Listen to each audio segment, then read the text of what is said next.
Estamos na Nelo, a maior fábrica de caiaques do mundo. Por cá, em Vila do Conde, desenvolvem-se as embarcações dos melhores canoístas do planeta. Exemplo disso é precisamente Fernando Fernandes, o tetracampeão mundial de canoagem adaptada, está cá para desenvolver uma embarcação inovadora que nunca existiu na história da canoagem. É um caiaque com leme de mão que vai servir ao canoísta brasileiro para uma aventura no Havaí.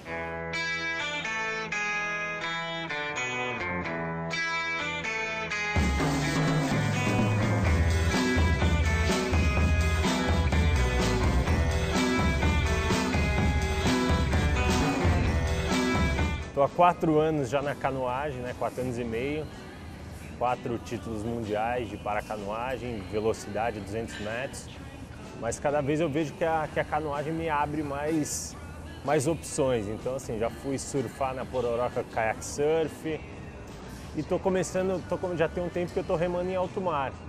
Só que em alto mar eu ainda não me descobri a independência total, porque a gente é muito dependente do leme, do caiaque, para você dar a direção, já que o mar, você tem influência da maré mais o vento, então é muito difícil. Eu tentei durante muito tempo só no braço, na força física, mas quando você vai competir ou quando você vai fazer alguma travessia que você precisa direcionar aí naquela direção, é praticamente impossível. Então já faz um bom tempo que eu venho quebrando minha cabeça, como que eu vou fazer esse leme, já que o leme é usado no pé, dessa forma. Como é que eu vou fazer isso? E aí mandei uma mensagem para o André, o pessoal aqui da Nelo. Falei, André, cara, preciso fazer esse leme de mão que a gente já está com esse pensamento há muito tempo. Ele tinha pensado algo no barco, mas não é possível, porque eu tenho que lidar muito com o equilíbrio do corpo, Então é muito difícil para mim me equilibrar no caiaque e como é que eu vou tirar a mão para fazer um leme aqui? Então, assim, é praticamente impossível. Então o que a gente descobriu é que a gente vai ter que colocar isso aqui no remo, na pagaia, Então a gente está aqui quebrando a cabeça com isso, vim para cá para isso, para adaptar o caiaque para mim também, que eu preciso remar numa posição diferente de um atleta que não tem lesão, porque minha perna precisa ir reto, em hiperextensão. Então tivemos que quebrar o fundo e essa parte do leme que é fundamental. Então assim, a gente estava achando que era muito mais fácil do que está sendo. Esta é a novidade, mas a relação entre o canoísta e a fábrica já começou há alguns anos. Nós começamos com o Fernando Fernandes em 2010, desenvolvemos um caiaque adaptado para ele. Também estamos dessa altura a desenvolver caiaques adaptados para o Campeonato do Mundo. Somos nós que desenvolvemos quase as regras do caiaque adaptado. E neste momento estamos a preparar um surf ski para ele tentar fazer Molokai. É uma prova bastante difícil, feita no Havaí, em água, em mar aberto. E estamos a tentar ajudá-lo a adaptar um caiaque de competição, de surf ski, para competir no Molokai. Um desafio inédito e poderoso com as ondas havaianas como palco. Eu gosto de me desafiar, eu gosto de me propor a desafios. E assim, eu já tenho feito algumas provas no Brasil, Na verdade, tentei fazer 2 e não consegui por causa dessa dificuldade do leme. Fiz metade da prova, depois não tinha controle mais nenhum sobre o barco. E estou treinando bastante, Lá estou treinando caiaque duplo, um oceânico duplo, um surf ski duplo, que é um caiaque de alto rendimento oceânico.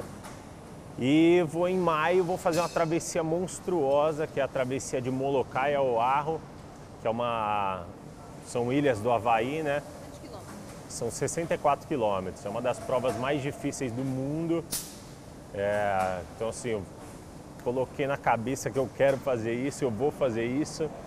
Então assim, eu precisava desenvolver esse leme. Então eu estou aqui na Nelo, que é a maior empresa do mundo, então são quem me apoiam desde o começo, que eu decidi ser canoísta, eles me apoiaram. Desenvolvemos muita coisa junto em relação à paracanoagem. Uma parceria que já vem de 2010. Nessa altura havia ainda muito pouca informação sobre quais é que seriam os barcos adaptados para a canoagem. Havia muito pouca informação sobre que tipo de adaptações e que tipo de necessidades é que os paracanoístas iam necessitar e, portanto, tal como em todo o mundo, o Fernando era apenas mais uma pessoa que tentava, num qualquer barco, praticar esta modalidade. E foi só a partir de 2009, portanto agosto de 2009 e durante o inverno de 2009-2010, que a Federação Internacional definiu essas regras. E foram a partir daí que nós desenvolvemos com o Fernando adaptações para o leme, uma vez que ele não pode utilizar as pernas para comandar o leme. Desenvolvemos também um banco que fosse mais confortável para ele ter o apoio lombar necessário. Portanto, fomos desenvolvendo uma série de pequenas adaptações que naquele momento serviam apenas ao Fernando, mas que no decorrer do tempo se mostraram úteis um pouco para todas as pessoas, embora obviamente que a paracanoagem tem mais classes do que a classe em que o Fernando compete e por isso as adaptações são quase personalizadas a cada atleta. Agora, o sonho de Fernando fazer a travessia havaiana está a dar à Nelo a oportunidade de inovar como nunca antes na história da canoagem. Agora estamos a trabalhar nos comandos do leme, como eu disse, ele vai atravessar de uma ilha para a outra, no mar aberto, ou seja, vai haver ondas de todas as direções, vai haver vento lateral, frontal, portanto ele precisa de alguma forma ter controle sobre a sua embarcação. Na canoagem, tradicionalmente, esse controle é feito pelas pernas, no caso do Fernando isso não vai ser possível, por isso estamos a desenvolver uma alternativa em que ele vai controlar o leme com as mãos.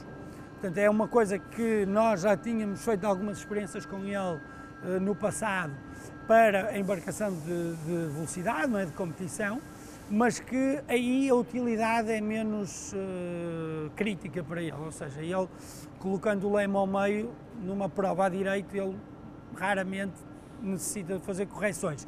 No mar, quer dizer, é impossível ele imaginar uma travessia destas sem isso. Por isso estamos aqui a abrir caminho e ele é a nossa cobaia de serviço, porque é sempre voluntarioso e persistente, por isso com certeza vamos conseguir encontrar aqui a solução para ele.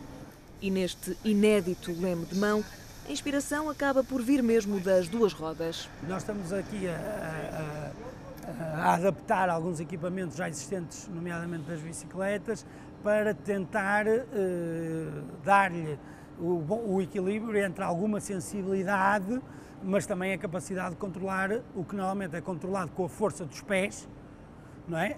Com um polegar. Ou seja, existe aqui um equilíbrio que nós temos que encontrar entre estas duas coisas. Tem que ser sensível o suficiente, mas não tem que ter atenção suficiente e vai ser apenas controlado com os polegares, ou seja, tem que ser um sistema muito mais leve, por assim dizer, de controlar do que o tradicional, que é controlado com a força dos pés, não é? Que são muito menos sensíveis que os polegares. O entusiasmo neste projeto não acontece por acaso. Acho que a palavra persistência tem uma cara e é a cara dele. Portanto, é uma pessoa muito persistente, é uma pessoa que tem lutado. Obviamente que existem muitos outros que o têm feito, mas acho que no caso dele poderiam existir mais facilidades em desistir do que propriamente se expor desta maneira à competição, ao perder, ao falhar, e ele não tem medo nenhum disso e expõe-se ao experimentar coisas novas, expõe-se ao competir contra outros atletas que lhe querem ganhar e acho que essa persistência, esse querer dele é a melhor forma de o definir. E depois de alguns anos de convivência, há uma marca que fica. Acima de tudo, fica-nos sempre à vontade dele em lidar com todas essas alterações, que ele encara exatamente da mesma forma que encarou ultrapassar os problemas que a vida lhe apresentou, que é com uma grande descontração e sempre com um sorriso nos lábios. Por isso temos muitos momentos de riso sobre os assuntos mais sérios e mais graves que afetam a vida dele, mas que nós conseguimos sempre rir-nos um pouco com ele, porque ele é o primeiro a rir-se dessas questões. O trabalho continua. Marcadas estão as memórias de como tudo começou. Portanto, curiosamente, esse contacto iniciou-se na altura em que houve na imprensa portuguesa muita informação sobre a situação dele e do acidente e de todo o percurso dele. E no passado uns dias recebi um e-mail de uma pessoa que se dizia ser o Fernando Fernandes. Na altura achei aquilo assim um bocado estranho e tal, mas pronto, conseguimos depois estabelecer o contacto com ele. Ele disse que que a canoagem era o desporto que ele queria de facto abraçar. Eu disse que nós tínhamos começado um projeto de desenvolvimento de um barco para a canoagem, mas que estávamos empenhados em o melhorar e em tornar esse projeto mais capaz. E então o Fernando disse, ok, nem de propósito, eu vou já para Portugal e vamos começar a trabalhar nesse projeto. E começamos nessa altura e depois em 2010 ele sagrou-se já campeão do mundo nesse barco, já um barco personalizado, e pode-se inclusive dizer que muitas das adaptações que hoje em dia existem nesses barcos específicas para canoagem foram desenvolvidas nessas visitas que o Fernando vai efetuando, e que esta é apenas mais uma das muitas que ele já fez, basicamente uma a duas vezes por ano, todos os anos ele vem aqui com um projeto novo. O projeto agora é cumprir os mais de 60 quilómetros que ligam as ilhas havaianas de Molokai e Oahu. Fernando Fernandes soma 4 títulos mundiais de paracanoagem. Em dezembro estreou-se na versão olímpica da modalidade, sagrando-se logo campeão nacional, mas foi longo, tortuoso e bem recheado o percurso que o trouxe até aqui.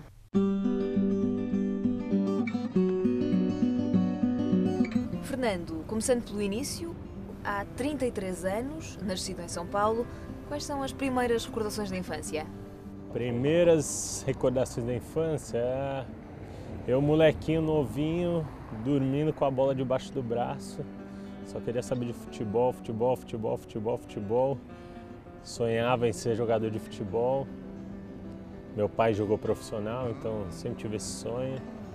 E nasci moleque de rua, criado na rua, no bairro, só jogando bola na escola, jogando bola em clube.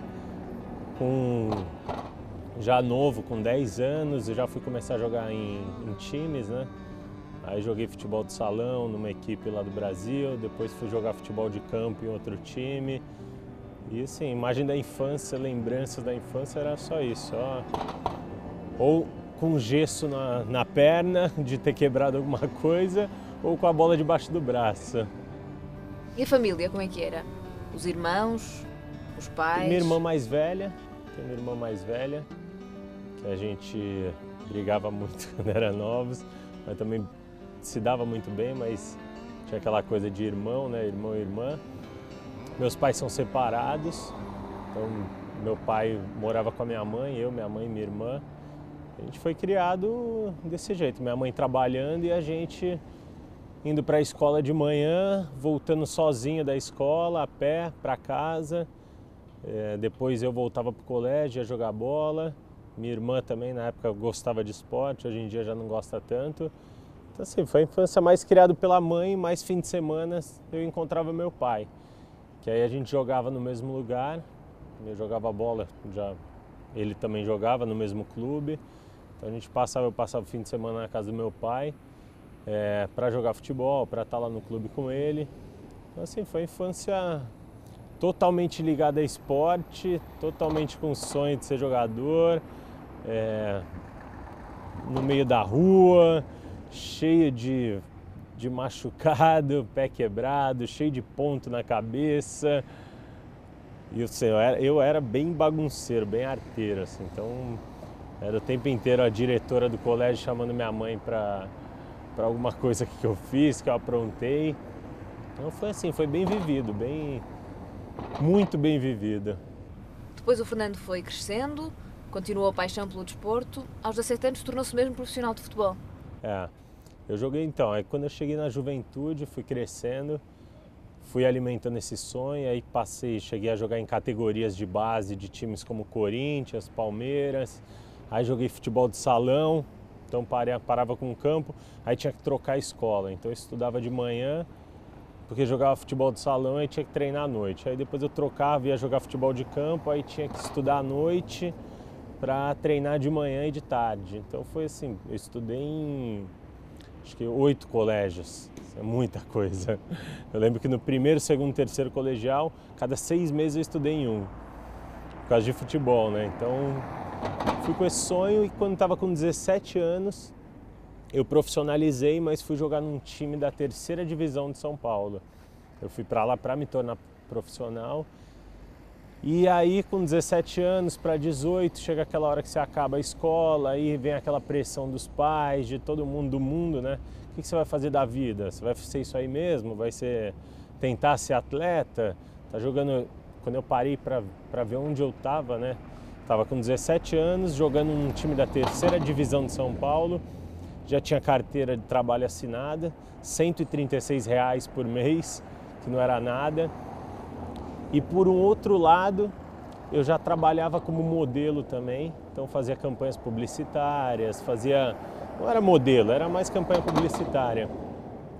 E ganhava muito melhor. Então assim, o que eu ganhava num dia como modelo não pagava nem 2 anos como atleta. E aí com 17 anos eu me chamaram para jogar pela universidade. E aí eu pensei, o que eu vou fazer? Eu vou tentar ser profissional? Vou seguir em frente? Será que vai dar certo? Já estou com 18 anos, ainda não estourei, né? Ainda não aconteceu o que eu esperava, que é já estar num time grande. O que eu vou fazer?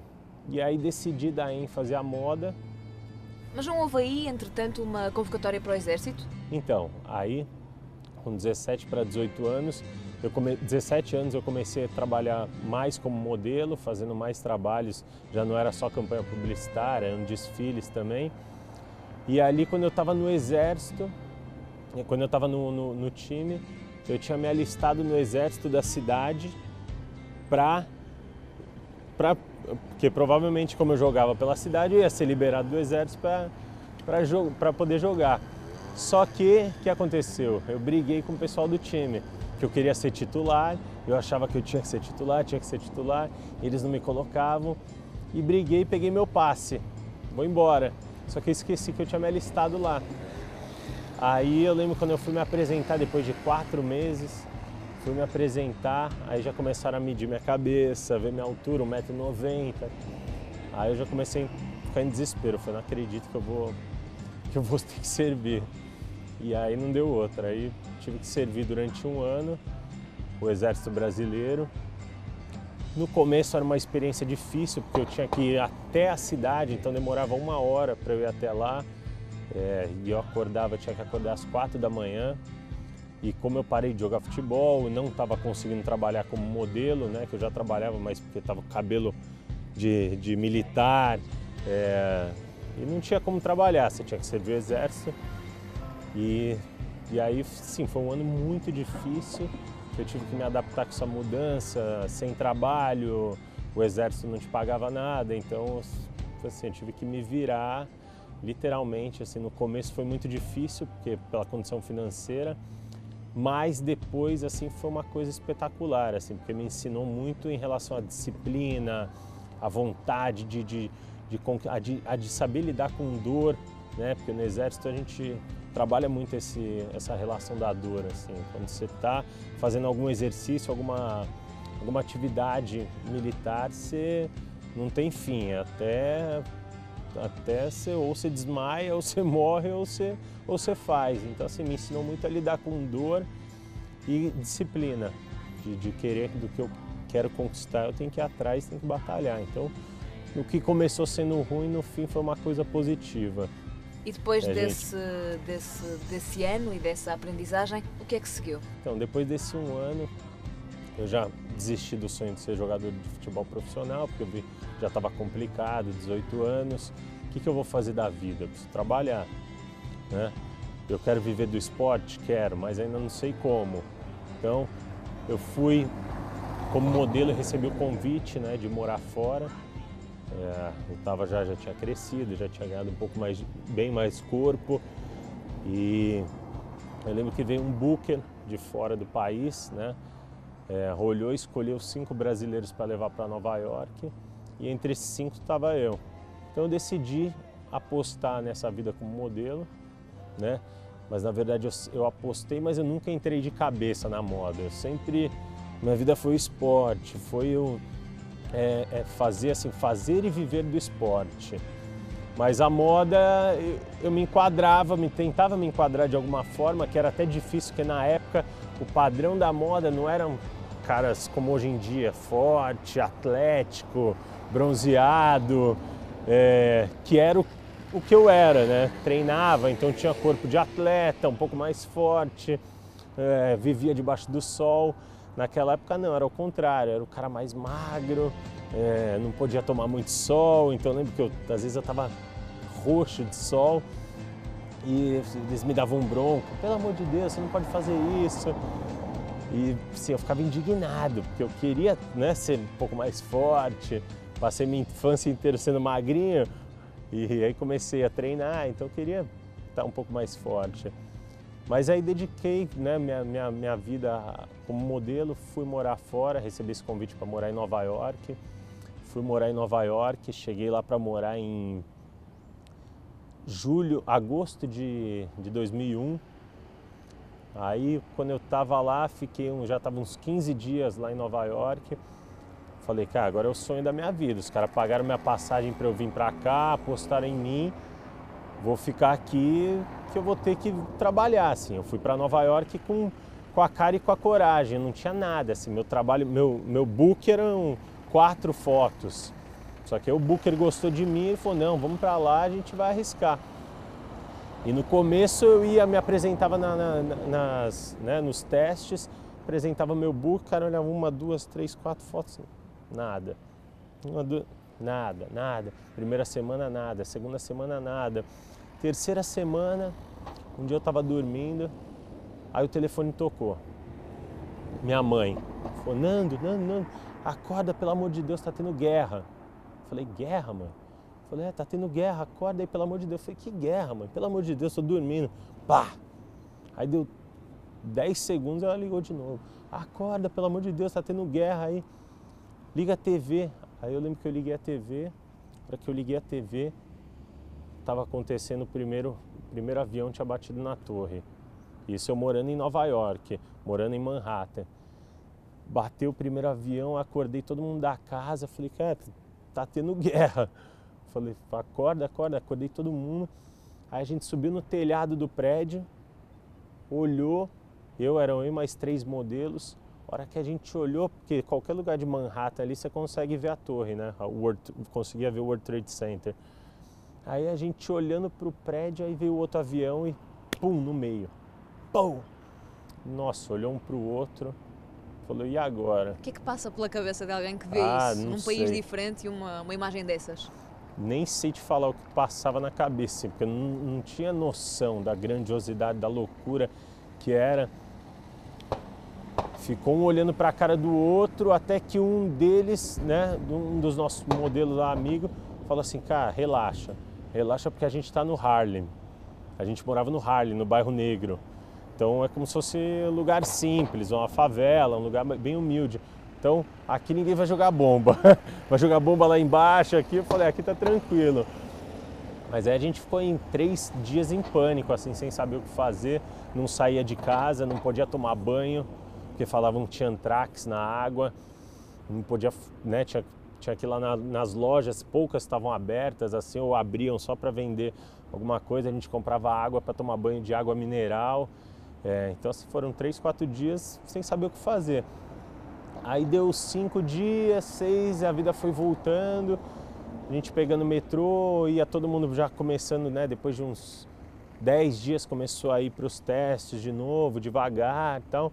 Aí eu lembro que um dos amigos dos brasileiros voltou para casa, o outro voltou também, o outro voltou, a hora que eu vi só sobrou eu e mais um. Aí olhou um para o outro e falou, e agora? Voltar também? Falei, eu não vou. Falei, guerra por guerra no meu país a gente tem a guerra civil lá, a gente vive uma guerra diária. Cara, vou ficar aqui. E ele? Então vou ficar também, vamos ficar nós dois. E aí acabou ficando nós dois lá, acabou que a gente começou a fazer um monte de trabalho depois. Peguei campanha da Abercrombie, fiz desfile para Calvin Klein, aí as coisas começaram a evoluir lá. Aí passei até o fim do ano lá em Nova York, trabalhei legal, trabalhei bem, fiz um nome bacana. E aí chegou o fim do ano, muito frio, falei, não aguento, vou embora. Aí voltei para o Brasil e daí por diante a minha vida como modelo continuou, né? Com 18 anos eu continuei já a vida como modelo, voltei com um certo currículo para o Brasil, então sempre estava pegando trabalhos. Em Nova Iorque foi a descolagem como modelo? Foi, porque naquela época ninguém ia para fora. Naquela época eram escolhidos, eram pouquíssimos. Hoje em dia vai para tudo quanto é lugar. Então, assim, naquela época iam os perfis mais comerciais para Nova York, Los Angeles, os mais fashion para Milão, Paris e assim. E eram poucos, assim, eram 10 brasileiros num lado, 10 no outro. Hoje em dia tem, né, tudo quanto é lugar, vai todo mundo do mundo inteiro. Então naquela época eram poucos, assim, bem poucos. Quem ia na sorte para se arriscar, para tentar a vida, e também não era nada luxuoso, era vida de peão, né? A gente vida de peão, mas parecia que estava tudo lindo. Então voltei para o Brasil já com um bom currículo, comecei a trabalhar bem lá. E quando eu estava no Brasil de volta, comecei a fazer faculdade. Aí comecei a faculdade de Educação Física, que eu já estava querendo iniciar. Fiz a faculdade de Educação Física, jogava bola pela universidade para ganhar a bolsa. E aí, quando eu estava no Brasil, eu já tinha começado a treinar boxe, né? Pouco antes, na hora que eu estava no exército, eu comecei a treinar boxe. Voltei para o Brasil, comecei a lutar boxe, amador, fui fazer faculdade de Educação Física e acho que deu 10 meses. Eu estava correndo pela rua, que eu sempre fazia isso, ia para o treino correndo, então colocava a mochilinha nas costas, meus amigos até me chamavam de louco, era o único cara que corria pelo meio da rua, assim. Então eu ia para a faculdade, eu ia correndo, eu ia para o treino, eu ia correndo.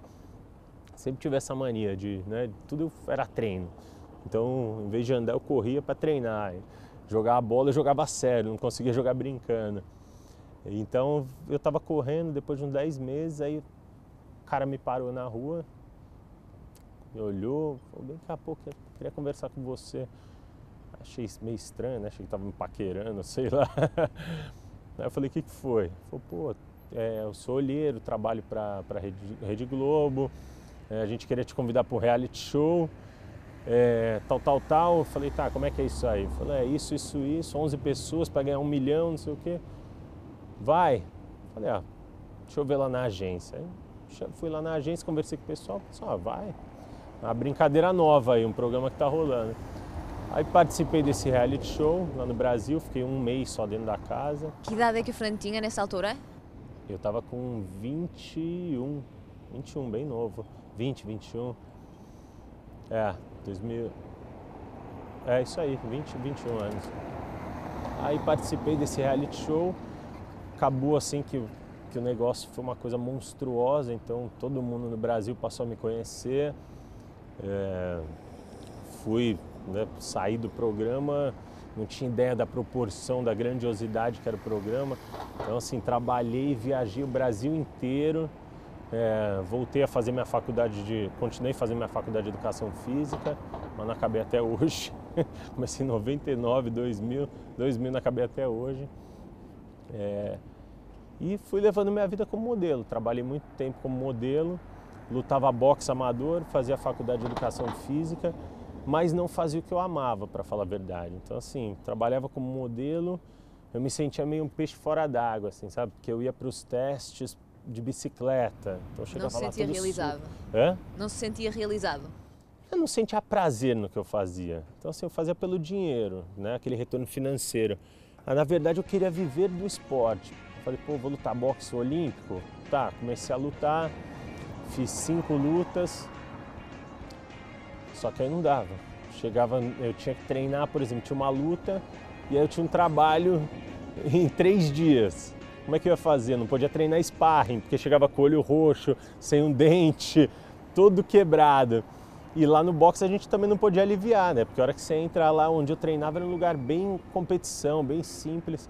Então a partir do momento que eu entrava ali, a porrada comia solta, então assim, e ainda mais eu sendo competitivo, não interessa, a hora que, tá bom, vamos fazer uma luvinha de leve, aí um acerta o outro, aí já começa, pum. Aí você não para, né, quem gosta de competir. E aí fiz uma luta, 2, 3, 4, 5, na sexta eu tomei um pau, eu perdi feio, né? Porque eu tinha que perder também muito peso, aí perdi feio, aí eu desanimei, eu falei, também não quero isso aqui, não quero, porque ou eu me dedico de verdade, ou se eu me dedicar pela metade, o boxe tem esse problema, né? Se você, a hora que você chegar ali, é 1 contra 1. Não tem, tipo, só um ganha. Não há meio termo. Né? Não há meio termo. Ou você ganha e o outro perde mesmo, aí mexe com o seu ego, mexe com a sua condição física, psicológica. Então, falei que se for para fazer pela metade, eu não vou fazer. Então parei, fiquei treinando boxe só, mas parei. E fui levando minha vida como modelo e fazendo a faculdade de Educação Física. Às vezes tinha que viajar, eu tinha que parar a faculdade, aí perdia um ano. Então fazia aquilo que não era o que me deixava tão feliz assim. E aí o que eu fiquei esperando? Eu falei, vou esperar uma grande oportunidade. Quando surgiu uma grande oportunidade na minha vida, eu largo, eu faço meu pé de meia, eu compro minha casa, compro um carro, largo a moda e começo de onde eu tiver que começar do esporte. Os anos foram passando, 25, 26, 27. E aí com 28 anos me surgiu uma grande oportunidade. Eu lembro que eu estava na praia e aí tinha um grande fotógrafo lá, né? Ele me olhou, eu vi que ele estava me olhando e tal. E aí ele veio conversar comigo. Falou, pô, tudo bem? Tal, você sabe quem eu sou? Eu falei, não, mas eu sabia. Falei, não, pô, prazer, eu sou Mário Testino, sou fotógrafo, tal, queria te fotografar. Falei, ah, beleza, então, ele falou, pega meu telefone e me liga. Falei, ó, pega o meu também e você me liga. Aí, beleza, falei, ó, tudo bem. Falei, não vou ligar, porque se ele quiser realmente, ele liga. Aí passou um dia, eu lembro que eu estava na casa de uma amiga minha, falei isso pra ela, falei, nossa, Mário Testino me parou na praia, falou que queria me fotografar, tá? Ela falou, nossa, liga pra ele. Eu falei, não vou ligar. Eu falei, deixa agora vai na sorte, se ele quiser ligar, ele liga. Aí passou um dia, 2 dias, no 3º dia, minha amiga, você não vai ligar, pelo amor de Deus, liga pro cara, pô, o cara é o maior fotógrafo do mundo. Eu falei, não vou ligar. Aí deu o 4º dia, ele ligou. Alô, quem é? Eu falei, é o Fernando. Pô, Fernando, você não quer trabalhar não? É o Mário, não sei o quê. Aí inventei uma desculpa esfarrapada lá. Não, é que choveu, não sei o quê, né? Ele, pô, então vamos fazer o seguinte, amanhã, 5 horas da tarde, vem aqui no hotel que eu quero fazer umas fotos suas. Fui lá, no outro dia, né? Passei o dia inteiro na praia. Falei, quer saber, também vou do jeito que eu tô. Sempre foi assim, então assim vai ser. Cheguei lá, todo suado de praia, com o pé cheio de areia. Tava no Rio de Janeiro nessa época. Aí cheguei lá no hotel, cheguei lá, ele, oi, tudo bem e tal, queria fazer umas fotos. Começou a pegar uma câmerazinha pequenininha e começou a tirar umas fotos. Falei, tá de sacanagem comigo, né? Pô, no fim, aí ele me perguntou, cara, posso usar essas fotos e tal? Falei, pode, sem problema. Aí usou. Depois de um tempo, né, colocou na Vogue alemã, aí foi uma foto lá que foi premiadíssima, que eu nem soube. Tudo bem. Aí passou um ano, eu jogava no futebol de atores lá do Brasil. O que era esse futebol de atores? Eram atores, modelo, músicos, se reuniam para fazer um futebol solidário pelo país. Então a gente arrecadava alimento, ia no nordeste do país, fazia um jogo beneficente, arrecadava alimentos. E eu jogava nesse time. Era um negócio, era uma brincadeira séria. A gente jogava contra os ex-profissionais, o profissional de algum lugar, tudo no intuito beneficente. Só que aí surgiu um campeonato mundial de artista. Convidaram a gente para ir jogar em Sochi, que agora está sendo a Olimpíadas de Inverno. Então o que eles iam usar? Eles iam usar um evento com artistas para mostrar que Sochi era capaz de fazer um evento para receber as Olimpíadas. Então fizeram um mega evento lá com 36 países, você tinha que levar um número musical também, então assim, foi um evento fantástico. Eu lembro que eu estava na Rússia, na época não tinha esse negócio de internet no telefone, era só você entrar no e-mail ou quem tinha laptop, e eu era bem índio, nunca fui de usar essas coisas, então era bem assim, tenho um e-mail lá, mas não uso.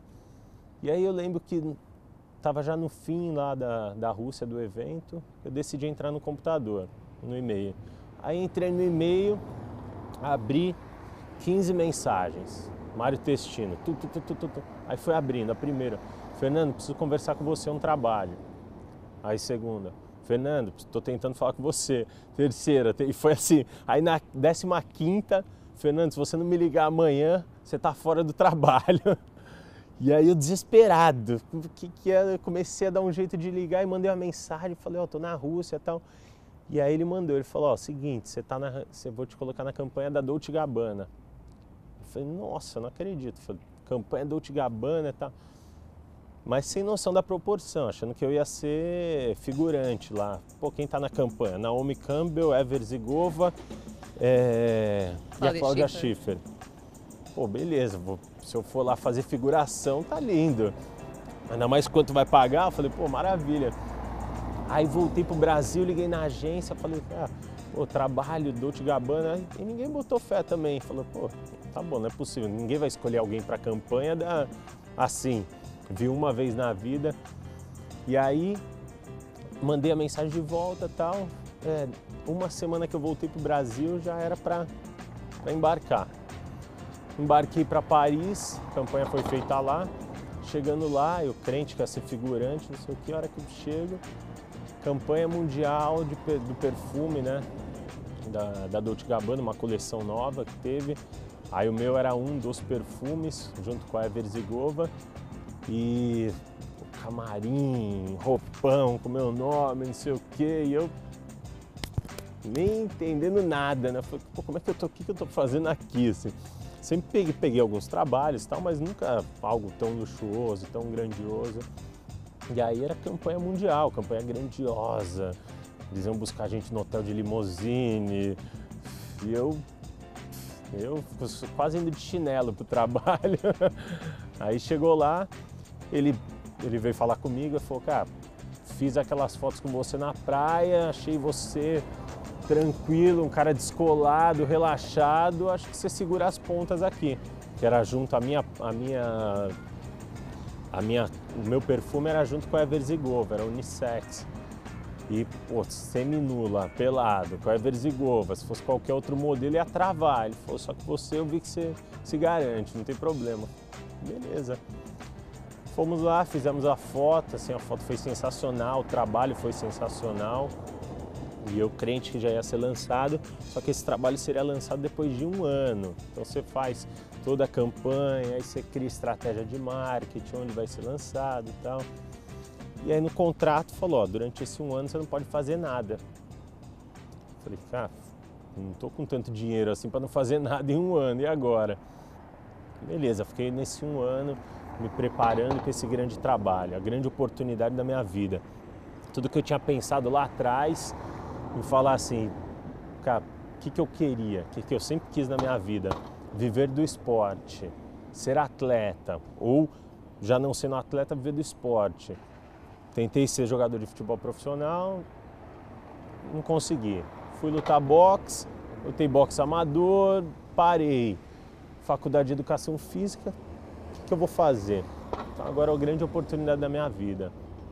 Quando essa campanha for lançada, eu vou ficar 4 anos, coloquei na minha cabeça, vou ficar 4 anos viajando pelo mundo, trazendo tudo que essa campanha vai me dar financeiramente, que quem é modelo, quem trabalha com modelo, sabe o que uma campanha dessa faz na sua vida, muda a sua vida. Você vai ser requisitado para vários outros trabalhos. Falei, vou fazer o máximo de dinheiro que eu puder, e aí eu volto do zero com a minha casa, com o meu carro, do jeito que eu quiser. Vou lá viver do esporte, aí eu tenho tempo de escolher. Então eu passei esse 1 ano me preparando para estar naquele padrão. Então era muito treino, treinava muito, treinava de manhã, treinava à tarde, comia pouco, e naquela ansiedade, né, daquele momento, daquele grande momento, aquela coisa grandiosa, pô, 1 ano, imagina que você esperar 1 ano, algo que você fez ali que você sabe que você vai explodir, que vai assim, é que nem um ator ganhar um Oscar, fazer uma campanha de perfume, você vira imortal.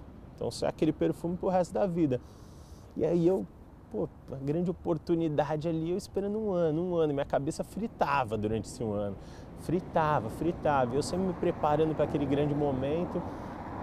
E aí foi chegando 2009, julho de 2009, o pessoal da agência me ligou, falou, ó, seguinte, você vai abrir a Semana de Moda de Milão, o desfile da Dolce & Gabbana, é você que vai abrir, você, o Tyson e o Noah, que são os outros 2 modelos, vocês vão abrir, vai ser lançado o perfume, cara, agora só volta quando você quiser. Beleza, comecei a preparar minha vida para isso, né? Eu morava com amigos no Brasil, tinha meu carro, comecei a me desfazer de tudo. Coloquei na minha cabeça, ó, agora minha vida é uma mala, uma mochila e um laptop. Só volto daqui a 4 anos. E aí fui me preparando. Foi chegando perto, eu acordava de manhã, corria 15 quilômetros no dia corria 12, dia 15, 12. Chegava à tarde, fazia treino de boxe todo dia.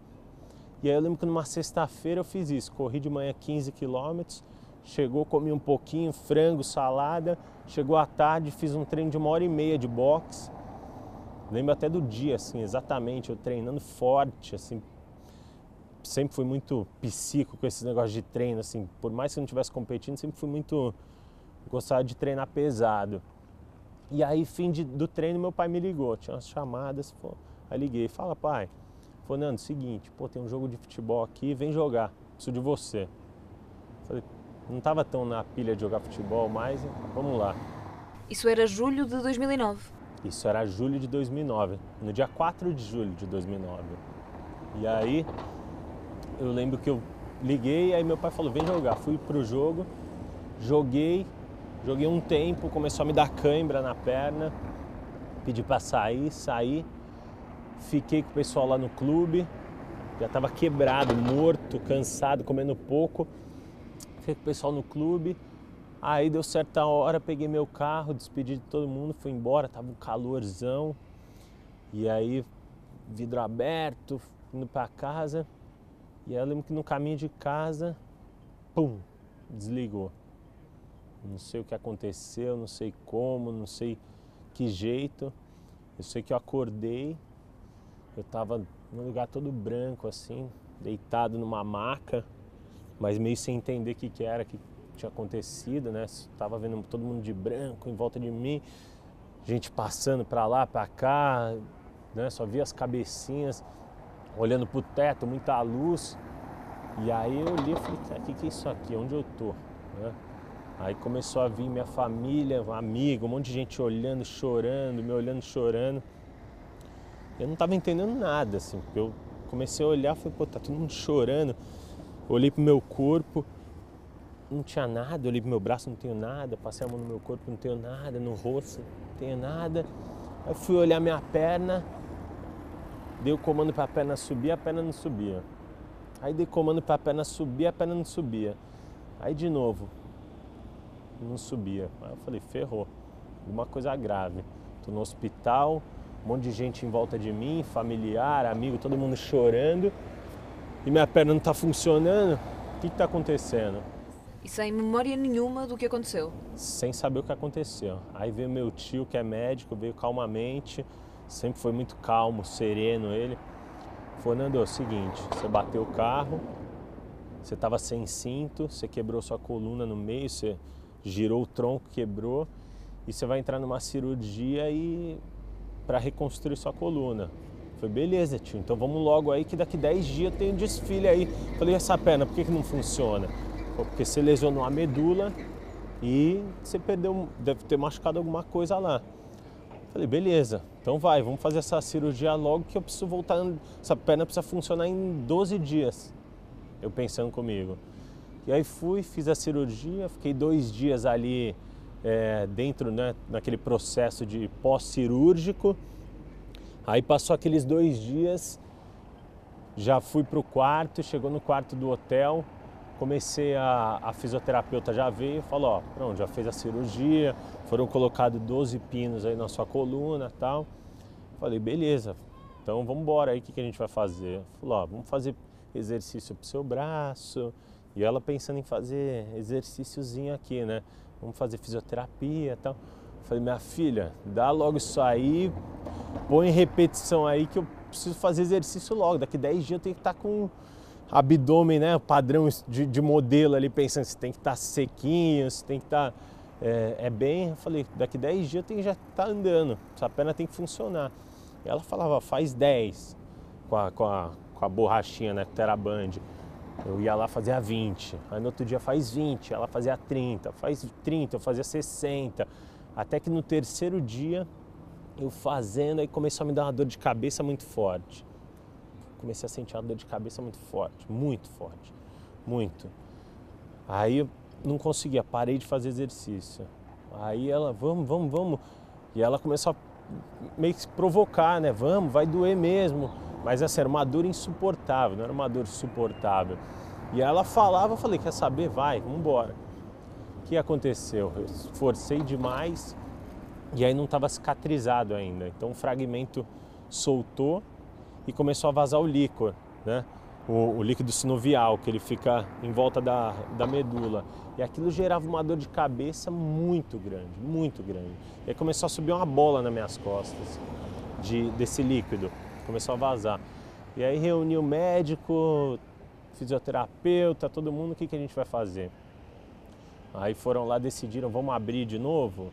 Não, aí tá no hospital, tem um risco muito grande de contaminação. Então vamos tirar, fazer uma sucção disso, fazer uma compressão e 10 dias parado, sem fazer nada. Foi lá, tirou não sei quantos ml, fez uma compressão nas minhas costas e aí 10 dias deitado, sem fazer nada. Aí começou a me cair a ficha. Aí eu falei, puto, ferrou. Meu sonho ali como modelo já era, não vou voltar a andar em 10 dias. E se eu não voltar a andar, o que eu vou fazer? O cara que é modelo, vive do corpo, atleta, o que eu vou ser da vida? Não se formou na faculdade de educação física. E só nessa altura é que o Fernando teve noção da gravidade do acidente e das consequências? Só nesse momento, né? Para falar a verdade, esse momento foi os 10 piores dias da minha vida. Assim, foi onde comecei a pensar um monte de besteira. Falei, e agora? Só que não voltar, o que eu vou fazer da vida? Falei, ferrou. Cara, modelo depende do corpo, atleta depende do corpo. Não se formou na faculdade de educação física. Então, se tivesse formado, poderia fazer alguma coisa. Não sou formado. Aí passou um dia, aí acho que minha depressão ali durou 30 segundos. Foi assim, eu pensei mal nesse primeiro dia, fiquei pensando um monte de coisa ruim. Na verdade, não coisa ruim, mas dúvidas, né? Medo. Não pensando, e agora? A vida acabou ou não? Falei, vou ter que lidar com isso. Como? Vou ter que descobrir. O que eu tenho até agora? Pô, eu tenho o esporte na minha vida. Eu tenho um dom. Deus me deu o dom de praticar esporte. Qual? O que eu escolher. Que eu jogava futebol, eu jogava bem. Apesar de não ter sido profissional, eu jogava muito bem. Lutei boxe, lutei muito bem, apesar de não ter sido profissional também. Então assim, sempre fiz esporte muito bem. Pô, quem vai me tirar disso aqui é o esporte. Como? É agora que eu vou descobrir. E sempre foi muito competitivo? Muito. Sempre assim, tirar para o ímpar, eu não gosto de perder no para o ímpar. Então assim, chegou ali, a hora que passou esses 10 dias, e agora? Pode voltar? Pode. Aí já comecei a trabalhar a parte superior do corpo. Falei, a hora que eu sair desse hospital, minha parte superior tem que estar tão boa quanto estava quando eu entrei. Eu entrei aqui um monstro, forte, né? Não forte, mas bem condicionado. Eu vou ter que sair daqui assim também. E aí nesses mais 20 dias que eu fiquei no hospital era isso.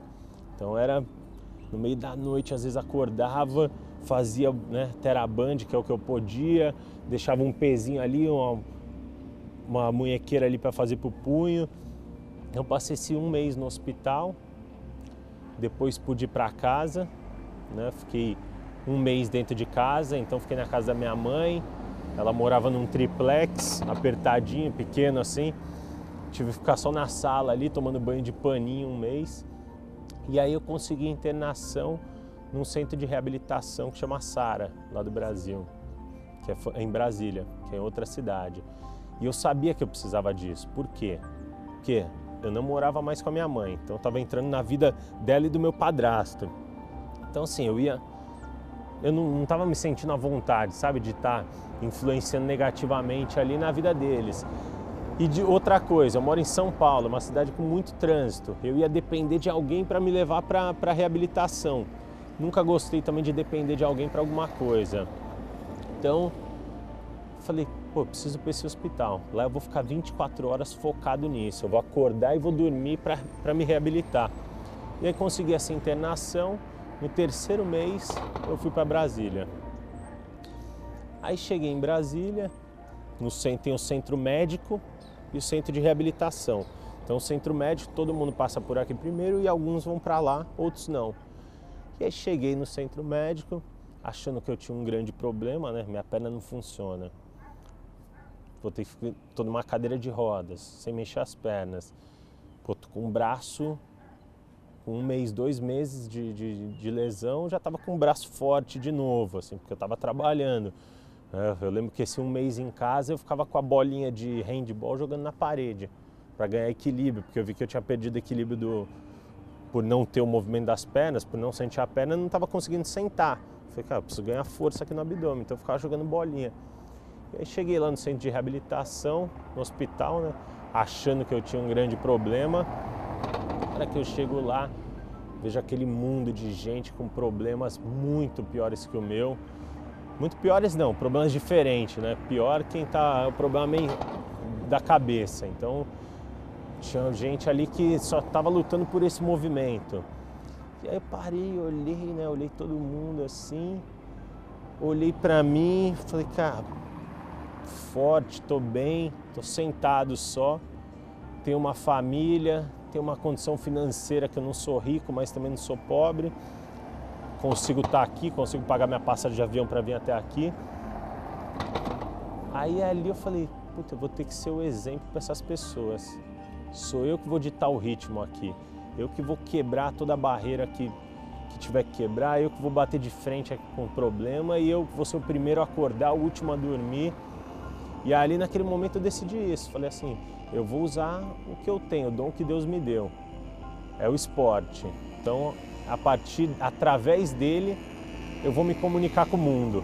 Através dele, eu vou mostrar para as pessoas que se eu tiver que viver sentado, eu vou fazer o que eu quiser, da forma que eu quiser.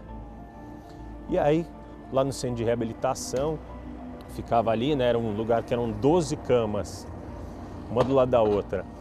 E você passava ali, ó, dormia, acordava, tomava banho, tinha que reaprender a fazer tudo. Como é que toma banho agora sentado, como é que anda, né? Porque andar era com a perna, agora é com o braço. Então vou ter que aprender tudo. E aí eu lembro que no meu lado ficou um cara que era músico, que ele tocava samba, era percussionista. E ele ficou tetraplégico. E aí eu lembro que num papo nosso ali, conversando, ele, pô, difícil, né? Tal, você perdeu o movimento das pernas, jogava bola, era atleta, eu perdi o movimento dos braços, era percussionista. Aí ele falou pra mim, ele falou, pô, te falar a verdade, cara, se eu tivesse que nem você, eu já estava feliz, porque eu estava podendo tocar meu instrumento e estava feliz da vida. Aí no mesmo momento estava passando um cara de bengala mancando. Falei, pô, se eu tivesse que nem ele, eu tava feliz também, porque eu tava poder desfilar, fazer o que eu quisesse, mas mancando. Falei, cara, a gente não pode, então tu vai ter que lidar com o seu problema, eu vou ter que lidar com o meu. A gente vai ter que se virar, se vira no que tem. E a partir dali, um foi gerando força pro outro, e aí eu fui nessa ideia, né, de esporte, assim, eu preciso reconquistar a minha sensação de capacidade, né? Se eu tiver que viver numa cadeira de rodas, se eu tiver que viver sem mexer as pernas, o quanto eu sou capaz de fazer alguma coisa? O que eu posso fazer da minha vida? Né? Onde eu vou reconquistar minha sensação de liberdade? Eu vou realmente viver nessa cadeira de rodas? E aí foi uma dúvida que eu tinha na minha cabeça. Eu falava assim, eu tenho plano A, meu plano A é voltar a andar. E se eu não voltar a andar? O que eu vou fazer da vida? Será que se eu criar um plano B, eu vou estar desistindo do plano A? Então eu ficava naquela dúvida, né? Ou será que eu tenho que entrar de cabeça aqui no A e arriscar tudo? Se eu voltar a andar, ótimo. Se eu não voltar a andar, e aí? Aí chegou uma hora que eu decidi. Eu falei, não, eu vou ter que criar um plano B para minha vida. O plano A é voltar a andar, ele é até hoje. Mas o plano B, o que é o plano B? Eu preciso me colocar um desafio esportivo, alguma coisa muito grande para ver o quanto eu sou capaz. Destino Liberdade. Não perca, amanhã, a segunda e última parte desta verdadeira história de superação. Um documentário com a assinatura A Bola TV.